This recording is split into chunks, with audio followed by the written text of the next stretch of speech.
Bonjour famille 3ABN, je suis Jill Moriconi. Nous vous souhaitons la bienvenue au panel de l'école du sabbat 3ABN. Nous commençons le troisième trimestre. Cela s'appelle l'Exode. C'est exact, nous explorons tout le livre de l'Exode. C'est la leçon numéro 1. Son titre est L'oppression, contexte et naissance de Moïse.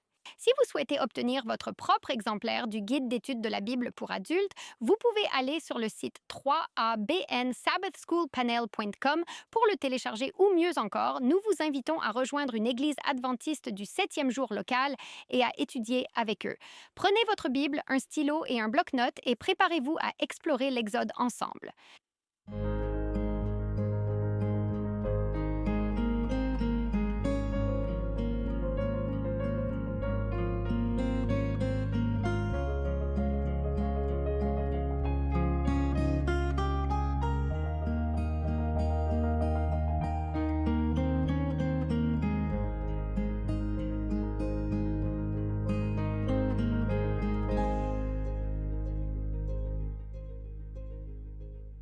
Bonjour famille 3ABN, je suis Jill Moriconi. Nous vous souhaitons la bienvenue au panel de l'école du sabbat de 3ABN. Je n'arrive pas à croire que nous commençons un tout nouveau trimestre. Trimestre numéro 3, il s'appelle simplement Exode. C'est exact. Nous allons explorer le deuxième livre de l'Ancien Testament, l'Exode, et je suis enthousiaste à l'idée de ce voyage que nous faisons ensemble. Leçon numéro 1 s'appelle L'oppression. Le contexte est la naissance de Moïse. Nous allons déballer ça. Cette semaine, nous allons étudier les chapitres 1 et 2 de l'Exode, mais avant d'aller plus loin, je veux vous présenter ma famille, votre famille, et nous avons aussi un nouveau membre de la famille pour vous trois dans le panel de l'école du sabbat. Je veux vous présenter à ma gauche le pasteur James Rafferty. Heureux que vous soyez là. Content d'être ici, Jill. J'ai la leçon de lundi qui s'intitule « Le contexte historique ». C'est merveilleux. Au milieu se trouve un tout nouveau membre de la famille 3ABN. Il est en réalité ici depuis 5 mois, mais c'est votre première fois à le voir sur le panel de l'école du sabbat 3ABN. C'est le pasteur Ryan Johnson. Il est notre directeur général pour Dare to Dream Network et pasteur Ryan, nous sommes très heureux de vous avoir ici. C'est merveilleux de faire partie de la famille. Bonjour à tous. Aujourd'hui, nous avons la leçon de mardi qui est les sages-femmes des Hébreux. À gauche du pasteur Ryan, ma sœur en Jésus, Shelley Quinn. J'adore toujours le panel de l'école du sabbat et j'ai la leçon de mercredi, la naissance de Moïse. Et Shelley est belle et lumineuse aujourd'hui. J'adore le jaune. Pour finir, mon pasteur, le pasteur John Lomakong. Merci, Jill. Et le mien est intitulé Un changement de plan. Vos plans changent-ils? Dieu est en avance sur vos plans. Avant de continuer et d'ouvrir la parole, nous voulons nous tourner vers Dieu dans la prière. Pasteur John, pourriez-vous prier pour nous? Père céleste, miséricordieux et aimant, nous venons à toi au nom de Jésus et pour l'onction de ton Saint-Esprit aujourd'hui, alors que nous ouvrons la parole de Dieu, ouvre nos cœurs pour être réceptifs à ce que ton Esprit nous dit et à travers nous. Prends nos notes, Seigneur, transformez-les afin que ceux qui regardent et écoutent puissent entendre le message de l'Exode et puissent y trouver Christ. Nous prions au nom de Jésus. Amen. Amen. Maintenant, nous prenons chacun des notes et étudions à partir de nos notes. Et si vous souhaitez une copie de ces notes, vous pouvez aller sur 3abnsabbathschoolpanel.com en haut. Il y a un petit onglet Notes. Vous cliquez dessus et vous pouvez vous inscrire. Alors, il suffit d'aller sur 3abnsabbathschoolpanel.com. Vous pouvez vous inscrire pour ces notes et nous vous remercions. Merci de faire partie de la famille 3ABN et de notre famille 3ABN, Sabbath School Panel. Vos prières et votre soutien financier nous permettent de continuer ce programme chaque semaine. Maintenant, passons à l'arrière-plan du livre de l'Exode. Avant d'aborder la leçon numéro 1, nous allons faire juste un peu de contexte ici, donc nous allons prendre juste quelques instants pour cela. Si vous pensez aux 5 premiers livres de l'Ancien Testament, Pentateuch, comme certains l'appellent, ce serait grec, 5 livres, ou la Torah, Genèse, Exode, Lévitique, Nombre et Deutéronome. Dans la Genèse, nous découvrons que l'humanité a été créée à l'image de Dieu, mais ruinée par le péché. En fait, à la fin de la Genèse, nous trouvons Un cercueil en Égypte. Ce sont les tout derniers mots du livre de la Genèse. Dans l'Exode, nous découvrons l'humanité. Le peuple de Dieu est racheté de l'esclavage. Dans le Lévitique, nous découvrons que le peuple de Dieu adore Dieu. En Nombre, nous découvrons que le peuple de Dieu est en pèlerinage vers la terre promise. Et en Deutéronome, nous découvrons que le peuple de Dieu vit un renouvellement de l'alliance avec Dieu aux frontières de la terre promise. Ainsi, ce livre, l'Exode, parle de la rédemption du peuple de Dieu de l'oppression et de l'esclavage en Égypte. Sa délivrance de ces personnes. Maintenant, le nom Exode en hébreu en fait le nom du livre dit « Et voici les noms ».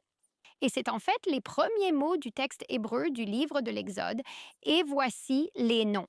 Vous savez, si vous enregistrez quelque chose dans Microsoft Word, il vous demande souvent, par exemple, le titre. Et bien, des fois, c'est le tout début de ce que vous avez tapé, puis vous devez le renommer autrement. Mais nous obtenons le nom Exode, en fait, du Septante, qui est la traduction grecque de l'Ancien Testament, et il utilisait le nom Exode. C'est pourquoi, en anglais, nous avons Exode pour cela. Si vous regardez l'époque de l'Exode, elle couvre de la naissance de Moïse jusqu'à l'achèvement du tabernacle. Cela se passerait la 2e année après la sortie de l'esclavage au Sinaï. Cela couvre probablement 85 ans dans la période du livre de l'Exode. C'est une période difficile dans l'histoire d'Israël. Ils sont passés d'un peuple très favorisé, lié à Joseph, qui est le second commandant là en Égypte, à devenir une nation d'esclaves, le plus bas des basses. Travail éreintant, fouettés s'ils étaient lents ou s'ils faisaient un écart, les enfants mâles étant même tués. Maintenant, le pharaon de cette époque, Pasteur James va en parler, nous n'en discuterons donc pas, la 18e dynastie des pharaons égyptiens. Mais regardons les thèmes du livre de l'Exode. Ce n'est pas exhaustif, mais les thèmes que je vois, le numéro 1 est la présence de Dieu. Dieu est présent lorsque nous sommes opprimés et affligés. Nous voyons que Dieu est présent lorsque nous sommes en difficulté ou en danger. Pensez aux Israélites à la mer Rouge avec l'armée égyptienne à leur trousse. Dieu est présent. Nous découvrons que Dieu est présent de manière rédemptrice et cela nous amène au 2e thème. Le plan du salut est exposé dans le livre de l'Exode. En fait, certains érudits appellent l'Exode l'Évangile selon Moïse. Et vous voyez la rédemption et l'Évangile partout dans le livre de l'Exode. Rappelons que Dieu veut avoir une relation avec son peuple, le délivrant de l'esclavage égyptien, du péché, le système sacrificiel mis en place, l'agneau parfait immolé symbolisant Jésus, l'agneau de Dieu. Un autre thème que l'on voit est le Christ préfiguré, comme la vie et l'exemple de Moïse en tant que type de Christ. Nous voyons un autre thème comme l'amour de Dieu, la miséricorde de Dieu et la justice de Dieu. Nous voyons sa sainteté lors du don de la loi au mont Sinaï combiné avec son amour dans sa relation d'alliance avec son peuple, les portant sur les ailes d'un aigle comme mentionné dans l'Exode 19 par Shelley. Nous voyons son amour et sa miséricorde pour un peuple qui ne le méritait pas. Pourtant, il a placé son amour sur eux, comme il est dit dans le Deutéronome, les libérant de la servitude égyptienne, supportant leurs plaintes quand ils lui ont tourné le dos, quand ils étaient rebelles et disaient « Je ne sais même pas si je peux te faire confiance. » Dieu, il les a aimés quand même, voulait travailler avec eux. Nous voyons aussi sa justice dans Exode 32 avec l'expérience du veau d'or. La justice de Dieu, pourtant le pardon et la miséricorde de Dieu. Nous connaissons Moïse comme l'auteur du livre de l'Exode et notre trimestriel est en réalité rédigé par le docteur Jerry Rascala. Il est professeur d'exégèse et de théologie de l'Ancien Testament et le doyen du séminaire théologique adventiste du 7e jour à l'Université d'Andrews. Et il nous emmène dans une étude chronologique du livre de l'Exode. Notre étude, cette fois-ci, portant sur le contexte et la naissance de Moïse, concerne les chapitres 1 et 2 de l'Exode. Avez-vous déjà été abandonné? Le livre de l'Exode est pour vous. Êtes-vous persécuté? Dieu vous voit. Êtes-vous opprimé et exploité? Dieu vous entend. Avez-vous besoin de délivrance? Dieu comprend et il veut apporter la délivrance. Notre verset de mémoire en parle. Consultons Exode chapitre 2. Exode chapitre 2 est notre texte de mémoire, versets 23 à 25. Les enfants d'Israël gémissaient encore sous la servitude et poussaient des cris. Ces cris que leur arrachait la servitude montèrent jusqu'à Dieu. Dieu entendit leurs gémissements et se souvint de son alliance avec Abraham, Isaac et Jacob. Dieu regarda les enfants d'Israël et il en eut compassion. La leçon de dimanche, nous examinons le peuple de Dieu en Égypte. Et nous allons examiner le chapitre 1 de l'Exode. Et le chapitre 1 de l'Exode commence par ces mots. Or, voici les noms de, par lesquels commence le mot hébreu pour l'Exode. Et en hébreu, cela ne commence pas par or, voici les mots de. En hébreu, cela commence par et, indiquant que quelque chose vient avant. Et maintenant, voici les noms de. Si vous retournez au chapitre 46 de la Genèse, nous voyons la même description des personnes entrant en Égypte. Genèse 46:8 dit « Voici les noms des enfants d'Israël et de ses fils qui sont allés en Égypte. » Maintenant, dans la Genèse, cela commence avec les enfants et petits-enfants de Léa. Ensuite, ça passe à Zilpa, Rachel et Bilha. Mais dans l'Exode, au chapitre 1, Rachel est placée au milieu des descendantes ou des épouses. Cela commence avec Léa, puis passe à Rachel, puis à la servante de Rachel, Bilha, puis ça passe à Zilpa. Et il est dit au verset 5, Exode 1:5, tous ceux-ci étaient des descendants de Jacob. Ils étaient 70 personnes, car Joseph était déjà en Égypte. Nous savons que 70 expriment la plénitude et l'achèvement. Gédéon avait 70 fils, les descendants de Noé étaient 70. Vous voyez cela dans la Genèse chapitre 10. Il y avait 70 anciens qui étaient représentants du peuple. Les descendants de Jacob, Israël, étaient 70. Lisez le verset 6. Nous sommes dans l'Exode 1:6. Et Joseph mourut ainsi que tous ses frères et toute cette génération. Verset 7. Mais les enfants d'Israël étaient... Maintenant, il y a 5 verbes qui arrivent ici pour décrire la multiplication surnaturelle des enfants d'Israël. Voyons-les. Les enfants d'Israël étaient, numéro 1, féconds. Augmenter abondamment, c'est le numéro 2. Multiplier, c'est le numéro 3. Devenu extrêmement puissant, c'est le numéro 4.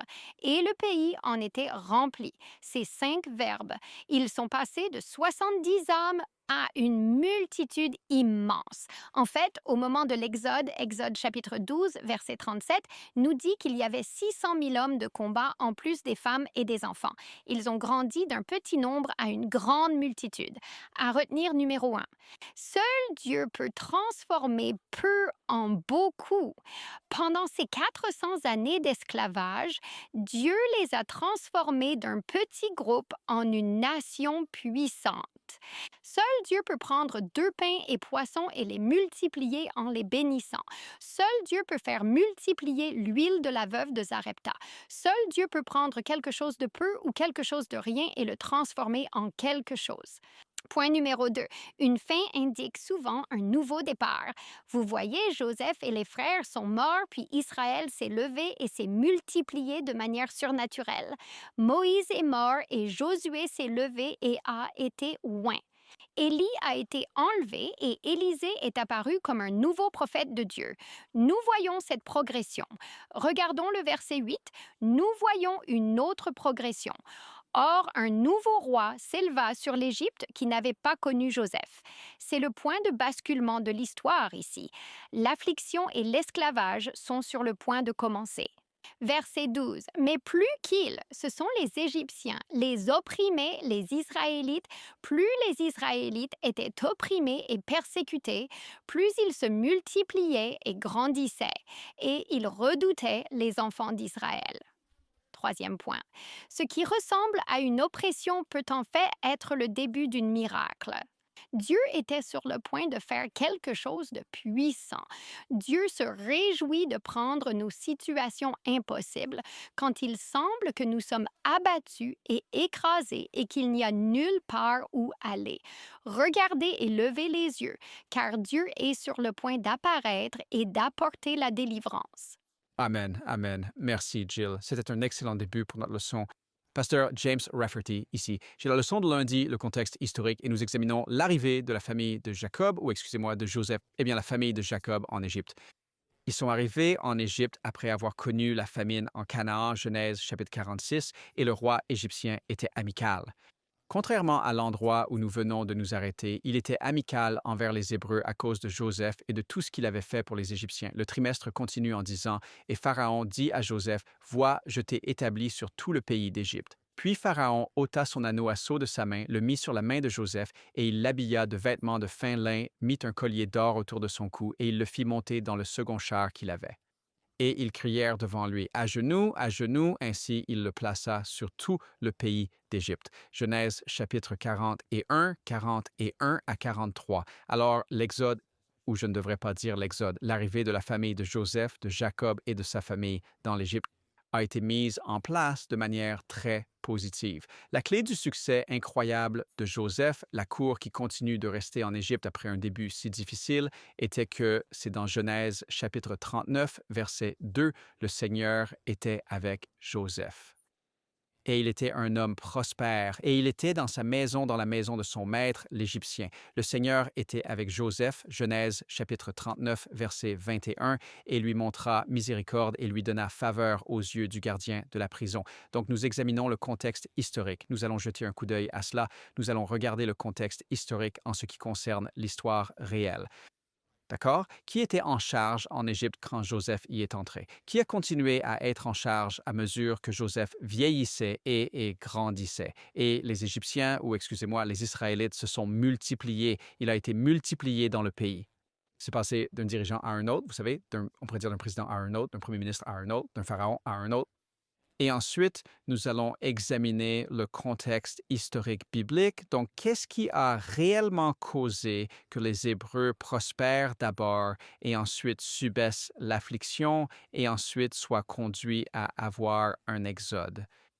Quelle était l'expérience qui pose les bases du développement du peuple de Dieu, non seulement dans leur situation historique, mais aussi dans leur caractère, dans les objectifs que Dieu a pour eux et comment cela s'applique-t-il à nous aujourd'hui? Nous allons examiner cela en relation avec l'Apocalypse chapitre 7. Je ne sais pas si vous êtes familier avec cette section de l'Apocalypse, mais l'Apocalypse chapitre 7 mentionne en fait Joseph et Manassé, son fils aîné. Dans l'Apocalypse chapitre 7, verset 6, il parle du sceau du peuple de Dieu. Et il est dit ici que le sceau du peuple de Dieu a lieu en relation avec les 12 tribus. Au verset 6, il est fait mention de Manassé, et en fait, Manassé n'est pas l'une des 12 tribus originales, ni l'un des enfants originaux de Joseph. Et nous allons comprendre pourquoi Dieu a intégré Manassé ici et quel rapport cela a-t-il avec nous ces derniers jours. En d'autres termes, comment l'histoire de l'Exode s'applique-t-elle à nous spirituellement? Quel lien ce contexte historique a-t-il avec nous aujourd'hui? Alors, nous commencerons par le contexte historique. Vous savez, le contexte historique le plus plausible, selon le trimestriel, pour l'histoire de Joseph est le suivant. Le nouveau souverain en Égypte, dans Exode chapitre 1, verset 8, qui ne connaissait pas Joseph, est Amos. Et son règne va de 1570 avant Jésus-Christ à 1546 avant Jésus-Christ. Ensuite est venu Amenhotep, le premier, et son règne est de 1546 avant Jésus-Christ à 1526 avant Jésus-Christ, le souverain qui craignait les Israélites et les opprimait. N'est-ce pas? C'était Amenhotep. Ensuite, nous avons Thoutmôsis et son règne va de 1525 à 1512 avant Jésus-Christ. C'est Thoutmôsis le premier et c'est lui qui a émis le décret de mort contre tous les enfants mâles hébreux. Ensuite, nous avons sa fille et son nom se prononce Hatshepsut et elle est de 1503 à 1482 avant Jésus-Christ. Elle était la princesse qui a adopté Moïse pour être son fils. Ensuite, nous avons le pharaon Thoutmôsis, le troisième de 1504 avant Jésus-Christ à 1450 avant Jésus-Christ et qui a été pendant un certain temps co-régent ou co-dirigeant avec Hatshepsut et il était le pharaon de l'Exode. Donc, il était pharaon lorsque les enfants d'Israël ont été sortis d'Égypte. Maintenant, l'Exode a eu lieu, selon les meilleurs calculs, en mars de 1450 avant Jésus-Christ. Et c'est selon William Shea, Exodus, The Data of the International Bible Encyclopedia, édité par Geoffrey Bromillet, volume 2 de Grand Rapids, Michigan. Et puis c'est daté de 1922. Et ensuite, nous devons comprendre l'époque de l'Exode. Pour cela, nous étudierions Genèse chapitre 15, versets 13 à 16, Exode chapitre 12, versets 40 à 41, Juges chapitre 11, verset 26, Premier livre des rois, chapitre 6, verset 1, et nous n'allons pas entrer dans tous les détails de cela car nous n'avons que 10 minutes et nous voulons nous assurer de couvrir les implications spirituelles qui se déroulent dans l'histoire de Joseph. Vous savez, le premier chapitre de l'Exode couvre une longue période depuis l'époque de Joseph, lorsque son père Jacob et toute la famille sont entrés en Égypte pour la première fois jusqu'au décret de mort de Pharaon. Et bien qu'il y ait des débats sur le nombre exact d'années, ce qui importe, c'est que même avec son peuple réduit en esclavage dans un pays étranger, le Seigneur ne les a pas oubliés. Le Seigneur ne vous oubliera pas. Peu importe ce que vous traversez, quelles sont vos épreuves, peu importe à quel point vous étiez prospère autrefois et à quel point la vie peut être terrible aujourd'hui, le Seigneur ne vous oubliera pas. C'est l'un des thèmes de l'histoire que Dieu ne nous oublie pas. Il n'oublie pas son peuple. En examinant juste les implications bibliques ici, vous savez, le Seigneur était avec Joseph et il lui a montré miséricorde et il lui a accordé faveur aux yeux des autres. Et Joseph a répondu à Dieu et a appris à lui faire confiance, et c'est exactement ce dont nous avons besoin aujourd'hui. Pratiquement parlant, nous devons apprendre à faire confiance à Dieu, pas seulement dans notre prospérité. Oh, c'est facile de faire confiance à Dieu quand tout va bien. Oh, j'étais si béni. Comment ça va? Je suis béni. Oh, tout va si bien. Dieu me bénit. Comment ça va, frère? Oh, terrible. Je veux dire, les choses vont. Je ne sais pas où est Dieu dans ma vie, n'est-ce pas? Parce que tout est à l'envers. Il est facile pour nous de sentir que Dieu nous bénit quand tout va bien, mais qu'en est-il lorsque nous traversons cette expérience de Job? Qu'en est-il lorsque nous souffrons de pertes et d'afflictions? Comment est-ce alors Joseph traversait la pire expérience de sa vie quand il a été amené comme esclave en Égypte et il a été vendu par ses frères, n'est-ce pas? Sa famille l'a abandonné et il s'est retrouvé un moment dans la maison de Potiphar, mais ensuite il a été accusé d'un crime qui l'a conduit en prison. Cela ne s'est pas amélioré, cela est passé de mal à pire avant de s'améliorer. Mais même dans ces moments difficiles, Joseph avait confiance en son Père céleste. Et Dieu, dans sa grande miséricorde, a donné une belle expérience à Joseph. En fait, c'était si puissant que Joseph dit dans ses propres mots, et c'est Genèse 40 et 1,51, « Je vais appeler mon fils premier-né Manassé, parce que Dieu m'a fait oublier toutes les mauvaises choses qui me sont arrivées dans la maison de mon père. » Et si vous pouvez imaginer Dieu nous permettant de surmonter toutes les mauvaises choses que les gens nous font, toute notre histoire passée, toute notre négativité, c'est ce que Joseph a vécu et c'est pourquoi il a appelé son fils Manassé. Maintenant, c'est vraiment intéressant quand vous regardez dans l'Apocalypse chapitre 7 de voir que Manassé remplace l'un des fils de Jacob et le fils qu'il remplace est Dan. Si vous retournez à Genèse 49, 16, 17, vous allez trouver que le nom Dan est en fait décrit par Jacob là-bas. Il est décrit comme un serpent sur le chemin, une vipère sur le sentier qui mord le talon du cheval pour que le cavalier tombe à la renverse. En fait, le mot Dan signifie juger. Vous savez, Daniel signifie Dieu est juge, mais Dan signifie juger. Le caractère est donc ce qui est significatif ici dans Apocalypse chapitre 7, car le scellement du peuple de Dieu est un scellement de leur caractère. Et donc Dieu fait référence maintenant à toute l'expérience de Joseph dans le livre de la Genèse pour nous aider à comprendre que dans les derniers jours, nous passerons par des afflictions terribles. Nous pourrions être trahis par des personnes qui nous sont très proches, par notre famille pour ainsi dire. Ici à 3ABN, nous nous considérons comme une famille. Nous avons peut-être plus à craindre de l'intérieur que de l'extérieur et en ces temps-là, nous devons faire confiance à Dieu car Dieu nous donnera l'expérience de Joseph. Nous ne voulons pas devenir amers, nous ne voulons pas être médisants, nous ne voulons pas être critiques, nous ne voulons pas être comme Dan. Maintenant, Dieu ne dit pas qu'aucun des Danites n'est sauvé. Il parle ici de caractère. Le caractère de Dan, ce caractère de médisance, de jugement et de critique n'est pas sellable. Nous voulons avoir le caractère que Moïse a fini par avoir et a transmis à son fils Manassé. Le caractère, ce mot Manassé signifie Joseph, ai-je dit Jacob? Oui. Merci. Joseph avait, et ce nom Manassé signifie pardonner ou remettre ou oublier. Et c'est similaire à la racine du mot pardon. Nous voulons rassembler de la chaleur, de la froideur des autres, du courage de leur lâcheté, n'est-ce pas? Nous voulons rassembler de la loyauté, de la trahison. Nous voulons avoir ce caractère qui est révélé ici dans l'Exode, dans l'Apocalypse 7, qui nous rappelle la belle image, la belle expérience que Joseph a eue dans sa capacité à surmonter l'adversité qu'il a traversée. Donc, même si de nombreux détails concernant les Hébreux en Égypte à cette époque restent cachés, il y a au moins, pour l'instant, une révélation du caractère de Dieu qui brille encore à travers les pages. Et c'est cette révélation de la capacité de Joseph à surmonter l'adversité et à faire confiance à son Père céleste. Amen. Merci beaucoup pour cet aspect spirituel, Pasteur James. J'adore cela. Nous voulons surmonter toute adversité dans nos vies. Nous allons prendre une courte pause. Nous reviendrons tout de suite. Bonjour, je suis Greg Morricone. Je suis tellement heureux que vous m'ayez rejoint pour le Moment Mission de 3ABN. Cette semaine, nous voyons l'intervention miraculeuse de Dieu dans la vie d'un homme que nous appellerons Frank, le sauvant d'une décision tragique. Frank se sentait submergé par la douleur et le chagrin, et un soir, il a décidé d'en finir.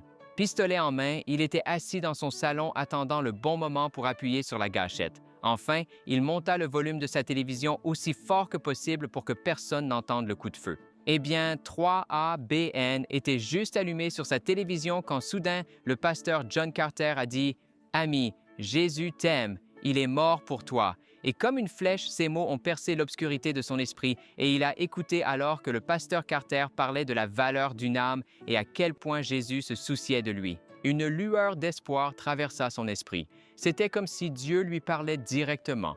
Posant son arme, il appela la ligne pastorale de 3ABN. Notre pasteur pria avec lui, partageant des Écritures qui révélaient l'amour de Dieu, sa miséricorde et ses promesses. Frank a compris qu'il avait une grande valeur aux yeux de Dieu et cela lui a donné une raison de vivre. Si vous luttez avec des pensées de suicide, de dépression ou si vous avez l'impression de porter un lourd fardeau, Jésus désire vous aider. N'hésitez pas à appeler notre département pastoral de 3ABN. Nous serions ravis de prier avec vous. Rejoignez-moi la prochaine fois pour le 3ABN Mission Moment. Que Dieu vous bénisse. Bienvenue à nouveau à notre étude, leçon numéro 1 sur le contexte et la naissance de Moïse. Nous allons passer à la leçon de mardi. Merci, Jill, et merci, Pasteur Rafferty, pour ce rappel que, à travers les bons moments et les mauvais moments, Dieu guide aussi ses enfants. J'ai été si impressionné de voir comment ces noms égyptiens glissaient si facilement de votre langue. N'est-ce pas impressionnant? Louez le Seigneur, tout le monde. Je suis le pasteur Ryan Johnson et dans le cours de mardi, nous allons examiner les sages-femmes des Hébreux. À un moment donné, certains chercheurs pensaient qu'elles étaient des sages-femmes égyptiennes, mais maintenant, nous croyons qu'elles étaient des sages-femmes hébraïques et qu'elles portent des noms hébreux, donc nous y arriverons. Tout d'abord, pour vraiment apprécier l'ampleur de ce que ces deux femmes ont accompli. Pour comprendre ici dans le récit, nous devons apprécier ce que c'est que de faire partie d'une culture d'oppression qui est si profonde et qui dure depuis si longtemps que c'est la seule réalité que vous connaissez. Cet esclavage est tout ce qu'ils connaissaient. Maintenant, il est dit dans la Bible ici, je suis dans l'Exode chapitre 1, juste ici au verset 10, que Pharaon prend une décision stratégique militaire.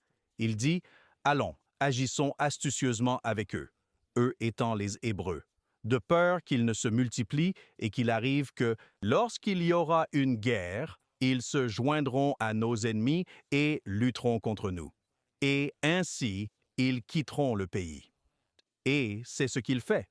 Au verset 11, il est dit, « C'est pourquoi ils mirent sur eux des chefs de corvée pour les affliger de leurs charges, et ils bâtirent pour Pharaon des villes entrepôts, Pithom et Ramsès, jusqu'au verset 13. Et les Égyptiens ont fait servir les enfants d'Israël avec vigueur. » Maintenant, je ne veux pas trop m'attarder là-dessus car le pasteur Lomakang va en parler à propos de ce que c'était en tant qu'esclave à cette époque. Mais il existe différents types d'esclavage. Il y a l'esclavage de biens meubles, et c'est le type d'esclavage que nous avons vu pendant la période coloniale. Il y a la servitude sous contrat. Vous connaissez peut-être cela. Il y a l'esclavage militaire forcé, mais l'esclavage que les érudits croient que les enfants d'Israël ont subi est appelé travail forcé. Maintenant, il y a quelques flous autour des bords, mais réfléchissez à ceci. Pour avoir un groupe forcé de travailler, vous devez équilibrer quelque chose. Vous voulez avoir une main-d'œuvre forte pour que le travail soit effectué et bien fait, mais vous ne voulez pas que la main-d'œuvre soit si forte qu'elle puisse se soulever contre les maîtres. Et Pharaon s'en est rendu compte, et vous verrez que Dieu a continué à multiplier son peuple. Voici donc la solution de Pharaon pour maintenir l'équilibre. Dans le verset 15 du chapitre 1 dans l'Exode, le roi d'Égypte parla aux sages-femmes hébraïques dont l'une s'appelait Shifra, ce qui signifie belle ou plaisante, et l'autre s'appelait Pua, ce qui signifie parfumée.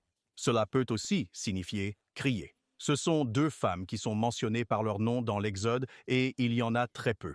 Il y en a environ 5 à 7 et cela montre à quel point elles étaient importantes. Continuons. Au verset 16, « Et il dit, quand vous faites le travail de sage-femme auprès des femmes hébraïques et que vous les voyez sur le tabouret, si c'est un fils, alors vous le tuerez. Si c'est une fille, alors elle vivra. » Maintenant, ces tabourets signifient littéralement deux pierres. Et même de nos jours, dans certaines cultures, quand les femmes endurent l'accouchement, elles s'assoient là et cela aide à faciliter la naissance. Et vous devez imaginer ce que cela signifie. Cela signifie que lorsque le bébé sortirait, les sages-femmes devaient regarder et si c'était un garçon, même avant que la mère n'ait la chance de tenir son enfant, ils devaient attraper ce mâle et le jeter dans le fleuve Nil. Maintenant, dans la leçon de l'école du sabbat, il y avait un dieu, Épi, qui est mentionné, c'est le dieu de la fertilité, le dieu du Nil. Et alors, le pharaon pensait qu'en faisant cela, il pourrait également sacrifier au dieu de la fertilité et peut-être que le nombre d'Égyptiens dépasserait celui des Hébreux. Mais notre Dieu est plus puissant, n'est-ce pas, amis? Et donc, voici ce qu'il dit au verset 17.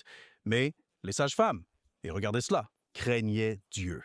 J'aime comment cela est présenté. Ils craignaient Dieu et n'ont pas fait ce que le roi d'Égypte leur avait ordonné, mais ont sauvé les enfants mâles. Je veux souligner maintenant qu'il y avait une autorité civile et qu'il y avait des règles civiles données, mais ils ont décidé de passer par-dessus l'autorité civile pour reconnaître l'autorité absolue. Et il est dit qu'ils craignaient Dieu. Explorons cela un peu. Je vais me tourner vers le Deutéronome. Voyons où nous allons. Deutéronome, chapitre 10. Écoutez ce que dit la Bible à propos de craindre Dieu. Deutéronome 10.12 dit « Et maintenant, Israël, que te demande l'Éternel, ton Dieu, si ce n'est de craindre l'Éternel, ton Dieu, de marcher dans toutes ses voies, de l'aimer et de servir l'Éternel, ton Dieu, de tout ton cœur et de toute ton âme. » Et regardez ceci. « Et pour garder les commandements du Seigneur et ses statuts que je te commande aujourd'hui pour ton bien. » Craindre le Seigneur implique d'obéir au Seigneur. C'étaient des sages femmes qui gardaient les commandements et elles ont refusé de tuer les enfants mâles. Eh bien, voyons ce qu'il est dit dans le verset 18. De retour dans le chapitre 1 de l'Exode, il est écrit « Et le roi d'Égypte appela les sages-femmes et leur dit « Pourquoi avez-vous fait cela et vous avez sauvé les garçons en vie ?» Verset 19. Et les sages-femmes dirent à Pharaon, parce que les femmes hébraïques ne sont pas comme les femmes égyptiennes, car elles sont vigoureuses. Maintenant, ce mot « vigoureuse » est en fait quelque chose de positif. Elles, les femmes hébraïques, étaient en meilleure santé. Les femmes hébraïques avaient la bénédiction de Dieu sur elles.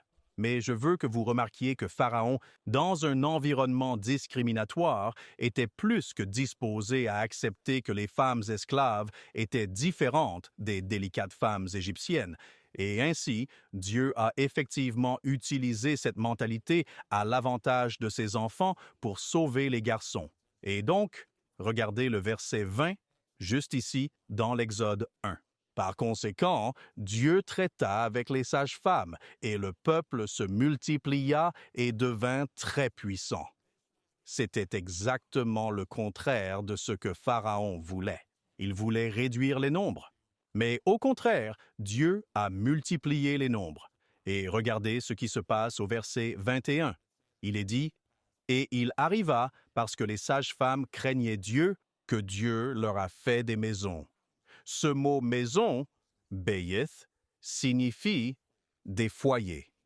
Dieu leur a donné des familles et regardez ceci, surtout après avoir souligné qu'ils sont deux femmes.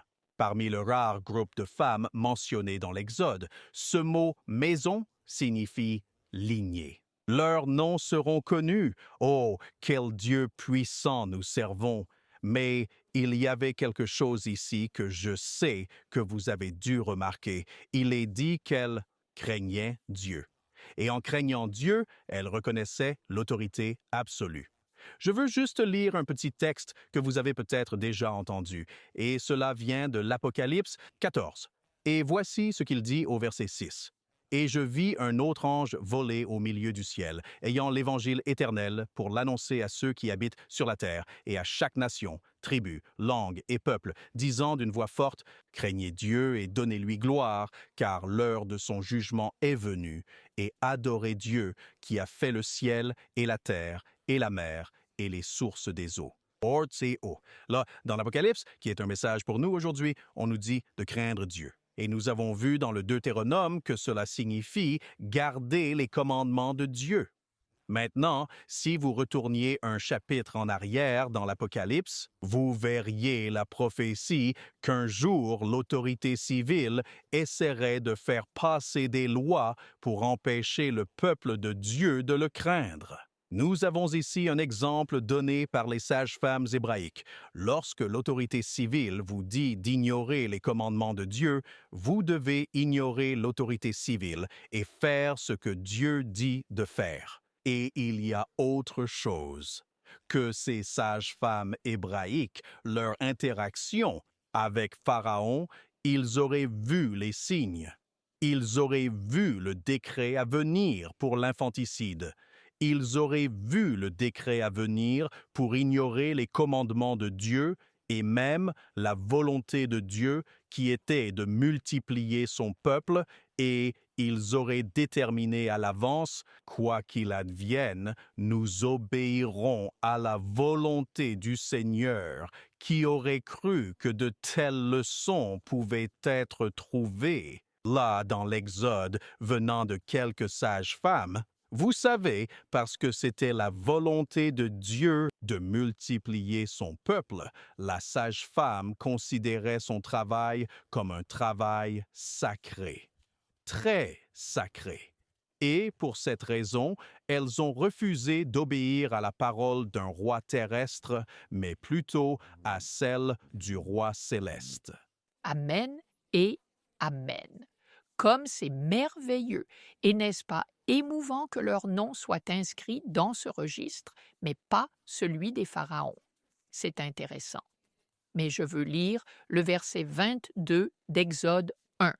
Il dit, quand Pharaon s'en rendit compte, il ordonna à tout son peuple en disant, tout fils qui naîtra, vous le jetterez dans le fleuve, et toute fille, vous la laisserez vivre. Je suis Shelley Quinn et j'ai la leçon de mercredi, la naissance de Moïse. Donc, nous allons examiner la providence de Dieu et sa protection dans l'histoire de la naissance de Moïse. Nous allons commencer avec Exode 2, verset 1. Un homme de la maison de Lévi prit pour femme une fille qui était une fille d'un Lévi. Et d'ailleurs, son nom était Jochébed. Et remarquez ceci, les deux parents de Moïse étaient des Lévites.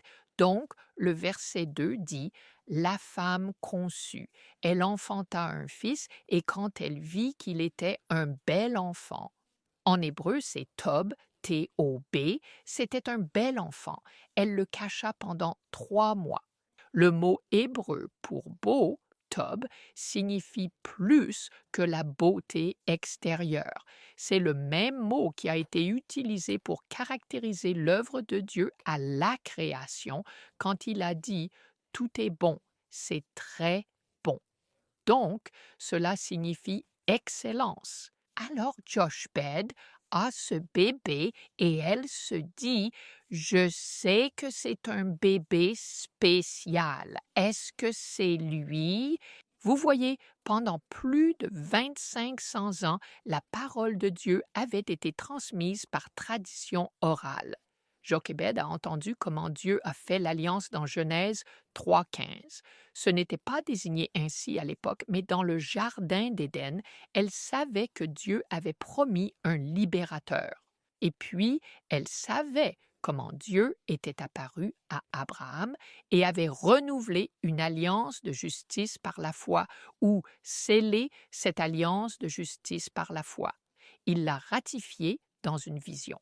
Et elle savait qu'il avait averti Abraham qu'il serait asservi pendant 400 ans, ce qui était une période presque accomplie. Donc, nous sommes dans le bon laps de temps. Tout Israël s'attendait à un libérateur imminent et elle se demandait, est-ce que mon bébé, ce beau bébé, est-il celui-là? Alors tu sais ce qu'elle a fait?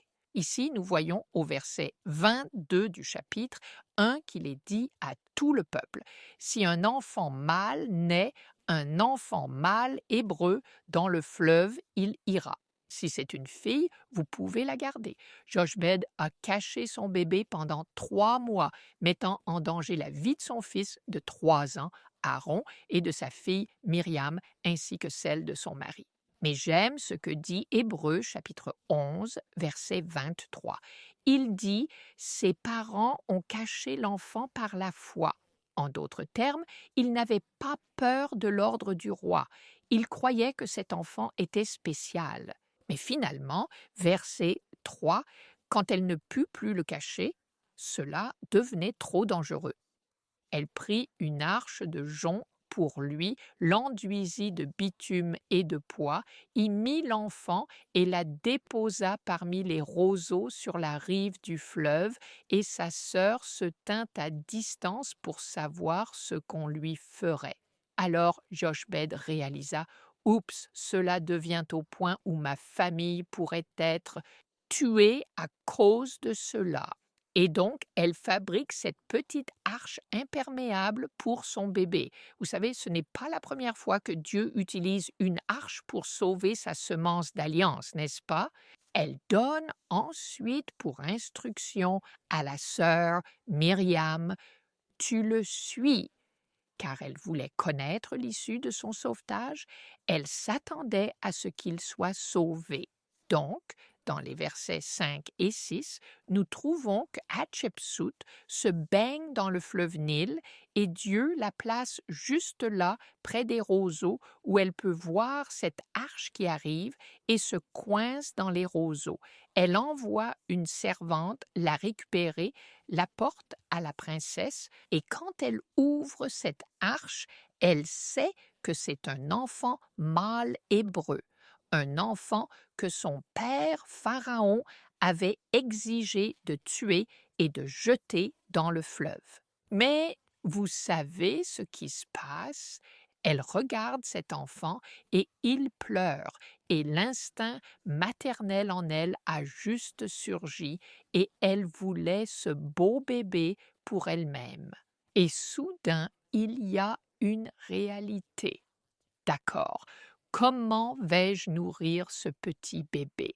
La rapide Myriam, qui suivait de près, court vers la princesse et dit « Eh, je connais une nourrice, je connais une femme qui pourrait nourrir ce bébé pour vous. Dois-je aller la chercher ?» Elle ne dit pas « Eh, c'est ma mère et sa mère », elle dit juste « Dois-je la chercher ?» Alors la princesse dit oui, et devinez quoi? Elle finit par payer un salaire à Jochebed, qui est la mère de Moïse. Et la princesse a payé des salaires, nous supposons, afin d'avoir la preuve que cet enfant était légalement adopté et qu'il serait protégé parce qu'il était à elle. Voyons où nous en sommes. Exode chapitre 2 et verset 20, et je dois ajouter cela. N'est-ce pas merveilleux comment Dieu, dans sa providence, a permis à Moïse d'être élevé pendant sa petite enfance par ses parents lévites, et ils l'ont manifestement très bien instruit. Exode 2, verset 10, l'enfant grandit et ensuite elle, Jochebed, le conduisit à la fille de Pharaon et il devint le fils de la fille de Pharaon. Alors elle, la fille du Pharaon, l'appela Moïse parce que je l'ai tiré de l'eau. Et c'est ce que signifie le nom Moïse. Tiré, il a été tiré de l'eau. Ainsi maintenant, Moïse passe de ce Lévite où il apprend les merveilles du Dieu qui fait et garde les alliances. Maintenant, il va dans le palais. Il est éduqué dans toute la sagesse de l'Égypte, les mathématiques, les sciences, et ceci est un détail important. Il a été éduqué dans l'art très récemment formalisé de la lecture et de l'écriture pour le préparer à devenir le prochain pharaon d'Égypte. Maintenant, pendant sa vie, je ne sais pas si je le dis bien, mais c'est la 18e dynastie égyptienne. James est Thutmose ou Thutmosis. J'avais Thutmosis, mais Thutmosis III, qui était appelé le Napoléon de l'Égypte. Il était considéré comme l'un des pharaons les plus célèbres de tous. Et vous savez quoi? Ici, Moïse grandit dans toute cette grandeur. Et Actes chapitre 7, verset 22, dit que Moïse était puissant en parole et en action. Vous pourriez penser à, eh bien, nous en parlerons plus tard, mais il était puissant. Il était un peu trop modeste quand il a dit au Seigneur « Oh, je ne peux pas parler ». Mais de toute façon, finalement, beaucoup de ce pourquoi il avait été éduqué, une partie l'a aidé, mais une grande partie ne signifiait vraiment pas grand-chose parce que c'était sa connaissance de Dieu et la vérité qui comptait le plus. Vous savez combien de temps pensez-vous que nous passons réellement à apprendre des choses qui n'ont pas vraiment d'importance alors que nous pourrions être dans la parole de Dieu? Alors, les attraits de la richesse et du faste. Devinez quoi? Cela a simplement laissé Moïse avec un cœur vide. Ecclésiaste 3.11 dit que Dieu a mis l'éternité dans chaque cœur et rien d'autre qu'une relation avec lui, rien d'autre que cette vie éternelle qu'il nous a promise avant le commencement des temps ne nous satisfera. Dans le hall de la foi du Nouveau Testament, Hébreux 11, 24 à 27 dit « C'est par la foi que Moïse, devenu adulte, refusa d'être appelé fils de la fille de Pharaon et préféra être maltraité avec le peuple de Dieu plutôt que de jouir des plaisirs éphémères du péché, estimant l'opprobre du Christ comme une plus grande richesse que les trésors d'Égypte. » Il regardait vers la récompense ultime. Il abandonna l'Égypte sans craindre la colère du roi, car il persévérait comme voyant celui qui est invisible. Né sous un décret de mort, qui aurait pu imaginer un tel avenir? Dieu avait un plan pour la vie de Moïse. Amen. Merci Shirley, merci Pasteur Ryan, merci James, merci Jill. Le mien s'appelle Un changement de plan. Je pensais que c'était un titre ironique parce que je regarde nos vies là où elles sont aujourd'hui et je me demande si c'était une surprise que nous soyons ici. Rien ne prend Dieu par surprise. Vous savez, Isaïe 46, versets 9 à 10, parle de Dieu déclarant la fin dès le commencement et des temps anciens des choses qui ne sont pas encore faites. Et j'ai examiné certains aspects. Vous avez mentionné la Genèse et les enfants d'Israël entrant en Égypte, puis en sortant, entrant comme Hébreux, sortant comme Israélites. Mais est-ce que leur entrée en Égypte était-elle une coïncidence? Je dis que ce n'était pas le cas. Dieu voit tout ce qui nous arrive avant que cela ne se produise. Vous savez, quand nous parlons de changement de plan dans nos vies, pensez à Joseph par exemple. Quand Joseph était dans une fosse, Dieu le voyait dans un palais. Et il y en a parmi vous qui peuvent être dans une situation difficile aujourd'hui et vous vous demandez peut-être combien de temps cela durera. Eh bien, si vous regardez la vie de Joseph, cela a pris un certain temps pour passer du puits au palais, mais la patience de Dieu est ce qui nous récompense lorsque nous ne nous plaignons pas de nos circonstances présentes, réalisant que Dieu voit la fin depuis le début. Et Moïse était un candidat parfait pour conduire les enfants d'Israël hors d'Égypte. Pourquoi? Parce que, et notez bien ceci, le lieu qui vous façonne peut vous qualifier pour conduire les gens de ce même endroit. J'ai vu des trafiquants de drogue aider d'autres trafiquants de drogue. J'ai vu des personnes qui étaient enchaînées par certains péchés et très compétentes dans cela être pleinement qualifiées pour aider ceux qui sont actuellement enchaînés par exactement la même chose, parce qu'elles comprenaient leur situation. Ainsi, Dieu a choisi un bébé qui a été élevé, nourri et façonné par exactement la même culture pour faire sortir ses enfants de cette même culture. La culture par laquelle Dieu a permis à Moïse d'être façonné l'a qualifié pour délivrer le peuple de Dieu de cette même culture.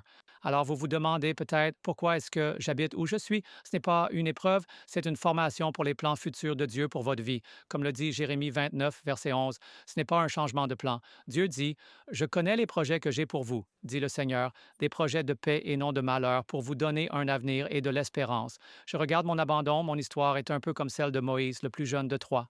Moïse, le plus jeune de trois, il avait un frère et une sœur. J'ai un frère et une sœur. Le Seigneur a utilisé ma vie de fête, de jeux d'argent, d'escroquerie au billard, de disque jockey et cette vie citadine de New York pour être capable de s'identifier à ceux qui sont dans une situation similaire. Et beaucoup de gens ont dit, vous savez, je m'identifie à vous parce que vous savez où j'ai été, parce que vous y étiez. Alors, où que vous soyez aujourd'hui, ce n'est pas une coïncidence pour Dieu. Dieu pourrait utiliser exactement ce qui vous façonne, l'endroit même qui vous façonne pour vous qualifier à diriger d'autres personnes depuis cet endroit ou ce même élément.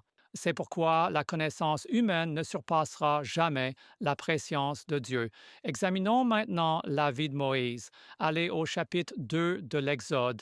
Et je vais souligner quelques points. Et puis, Jill, j'ai 6 enseignements. Vous savez, Jill m'entraîne avec ses enseignements, mais j'ai 6 enseignements. Je vais commencer au verset 11. Ce dont je veux parler, c'est de la formation de la vie de Moïse. Maintenant, vous savez qu'il a été élevé dans l'éducation de l'Égypte. Il était dans des lieux royaux. Mais d'une manière ou d'une autre, en lui, il y avait, je crois, une réalité qu'il savait même si je faisais partie de cette culture, je n'étais pas de cette culture.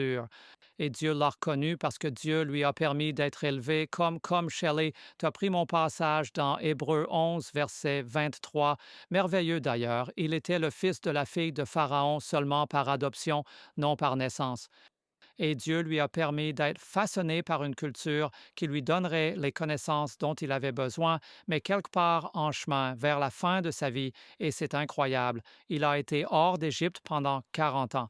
Dieu lui a donné un emploi dans le même pays où il avait été élevé, et cet emploi a commencé à 80 ans.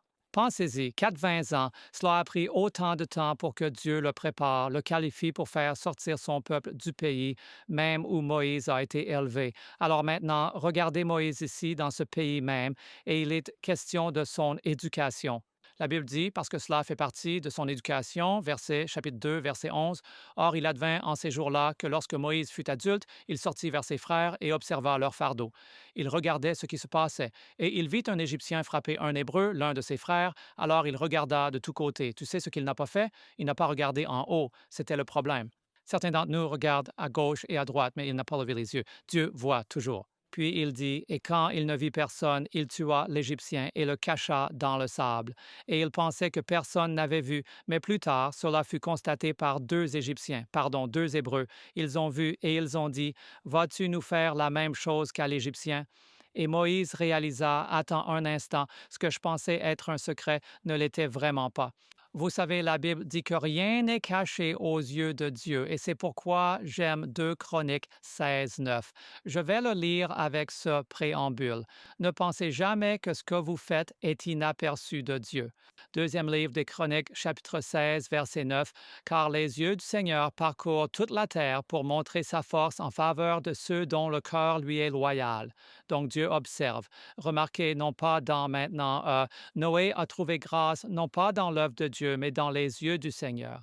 Nous devons vivre comme si nous vivions sous les yeux du Seigneur et non sous ceux de l'humanité. Alors Moïse fuit maintenant l'Égypte et où se retrouve-t-il? En Madian. Regardez le verset 16. Le prêtre de Madian avait 7 filles et elles vinrent puiser de l'eau et remplir les abreuvoirs pour abreuver le troupeau de leur père. Puis les bergers sont venus et les ont chassés, mais Moïse s'est levé et les a aidés. Moïse avait ce désir inné d'aider toujours les faibles. John était un grand égalisateur du terrain de jeu quand il voyait l'injustice. Vous voyez ce qu'il a fait en Égypte et maintenant il est à Madian et la Bible dit « Mais Moïse se leva et les aida. » Et quand les filles sont venues et ont dit à leur père Réuel, il a dit « Où est l'homme? Pourquoi l'avez-vous laissé là-bas? Où est-il? Amenez-le ici. » Et il a eu l'occasion de rencontrer Réuel et ensuite il lui a offert une de ses filles, Séphora. Et ensuite, vous connaissez l'histoire au verset 22. Elle a donné un fils à Moïse. Son nom est appelé Guershom car il a dit, j'ai été étranger dans un pays étranger. Maintenant qu'il est dans ce pays étranger, il prend une autre occupation qui était incroyable. Il fait maintenant paître des moutons. Si vous connaissez les moutons, ils peuvent être doux, mais ils ont leur propre volonté. Vous savez, ils vont parfois dans des directions où ils ne veulent pas aller.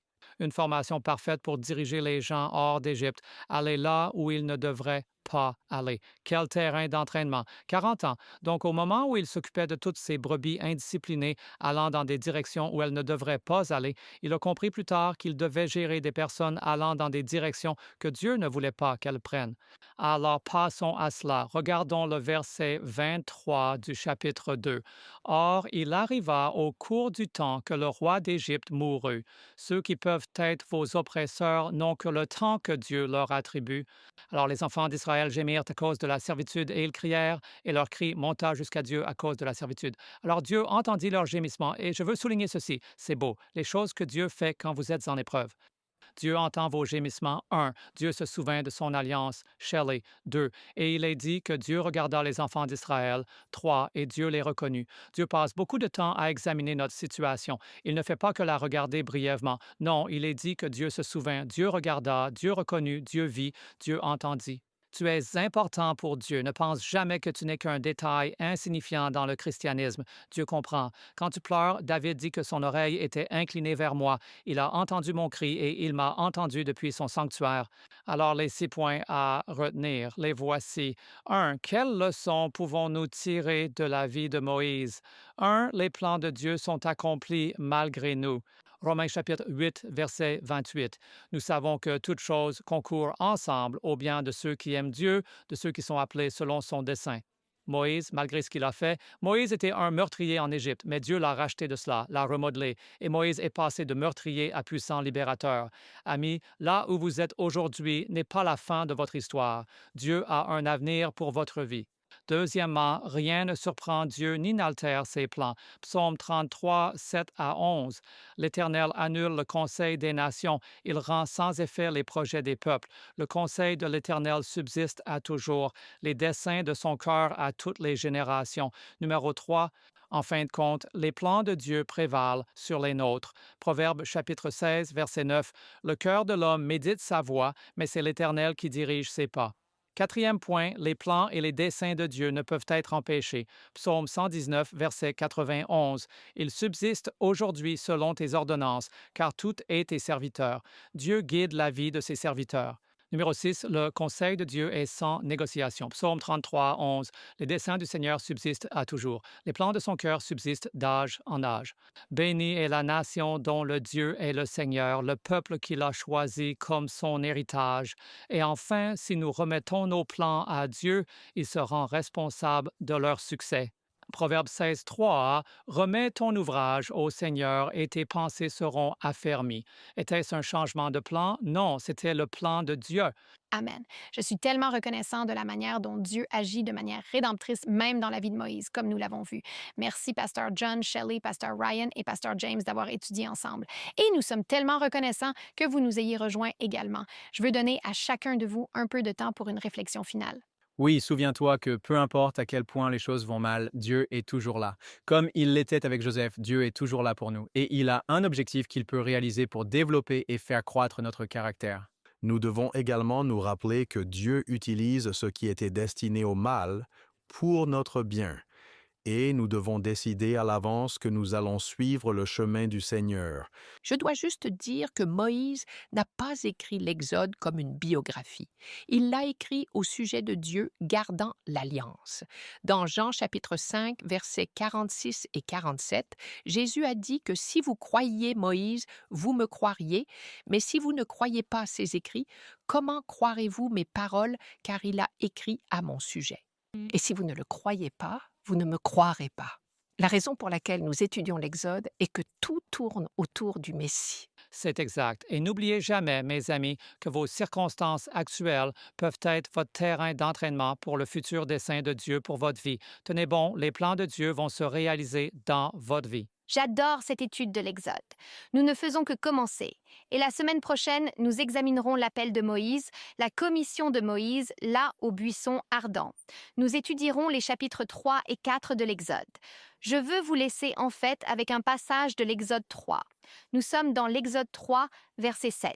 Dieu parle, « J'ai vu l'oppression de mon peuple en Égypte. J'ai entendu leurs cris, je connais leurs souffrances et je suis descendu pour les délivrer. Avez-vous besoin de délivrance?